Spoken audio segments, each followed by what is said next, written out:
ఇక్కడే కడపలో మీరు చూస్తే మాధవరెడ్డి ఉంది. ఆమెనందరూ కూడా తక్కువ అంచనా వేశారు. రిజల్ట్ చూశారు, అదరగొట్టింది.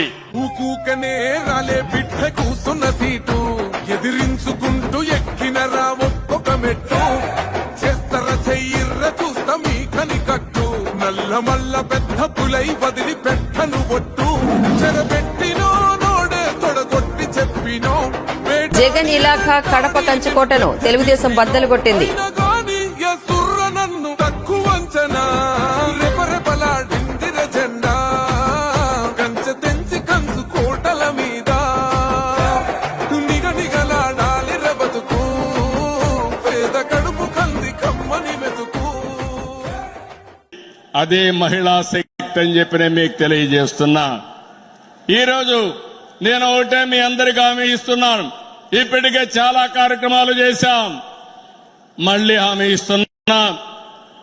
ఈ నెలలోనే లేకుంటే నెక్స్ట్ నెల లోపల తల్లికి వందనం, ఎంతమంది పిల్లలుంటే అంతమందికి 15,000 రూపాయలు ఇచ్చే బాధ్యత మనది అని మరొకసారి విజ్ఞప్తి చేస్తున్నా.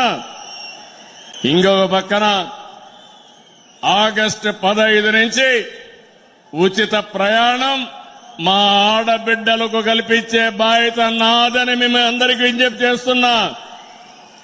ఇప్పటికీ దీపం కింద కనెక్షన్లు ఇచ్చా, 3 సిలిండర్లు ఉచితంగా ఇస్తున్నాం.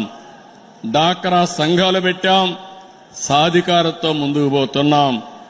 భవిష్యత్తులో నేను ఇప్పుడు చూస్తున్నాను, మగవారితో సమానంగా మా ఆడబిడ్డలు ఇక్కడ లేరు. ఆ రోజు తొందరలోనే వస్తుంది. మగవారి కంటే ఎక్కువ మంది మహానాడులో మా ఆడబిడ్డలను చూసే రోజు తొందరలో వస్తుందని మరొక్కసారి విజ్ఞప్తి చేస్తున్నా.